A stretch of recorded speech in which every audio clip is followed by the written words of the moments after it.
going to go ahead and jump into our logical fallacies for the week. Just kind of a heads up, I'm going to be switching up morning coffee a bit. We're going to go down to 3 episodes a week now. Last week we only had 1. It's kind of a funky week with the holiday. But we're going to be doing 3 episodes a week. Probably a couple of them will be the logical fallacies. And another one I'll just update you on what's going on with the business and what's going on. So without further ado, we're going to go ahead and launch into this thing. Today's logical fallacy is composition/division. And it is assuming that what's true about one part of something has to be applied to all or other parts of it. Often when something is true for the part, it does also apply to the whole, but because this isn't always the case, it can't be presumed to be true. We must show evidence for why a consistency will exist. And here's your silly example. Daniel was a precocious child and had a liking for logic. He reasoned that atoms are invisible and that he was made of atoms and therefore invisible too. Unfortunately, despite his thinky skills, he lost the game of hide and go seek. So I think it's a pretty good example. And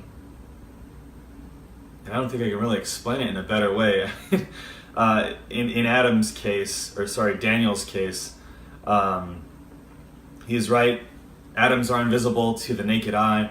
They are not actually invisible, and therefore, because he's made of atoms built up upon each other or attached to each other, however you want to look at it, he's actually not invisible. And I think that kind of shows you a bit of what they mean here with this composition/division.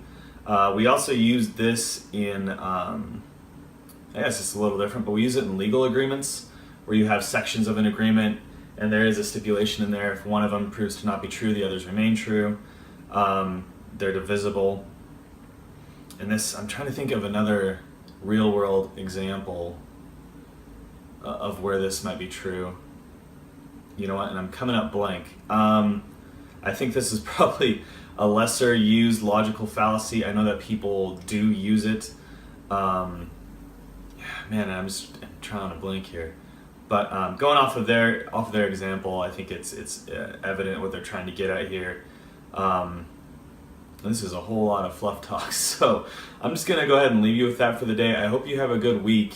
We'll get back to logical fallacies later on in the week, and we'll be doing the anecdotal logical fallacy next. If you want to follow along, you can go and download the logical fallacies poster. It's online. I think we've got a link to it on the website. If you can't find it, let me know and I'll get it to you guys. Thanks for watching, and I hope you guys have a good day, and I'll see you later on.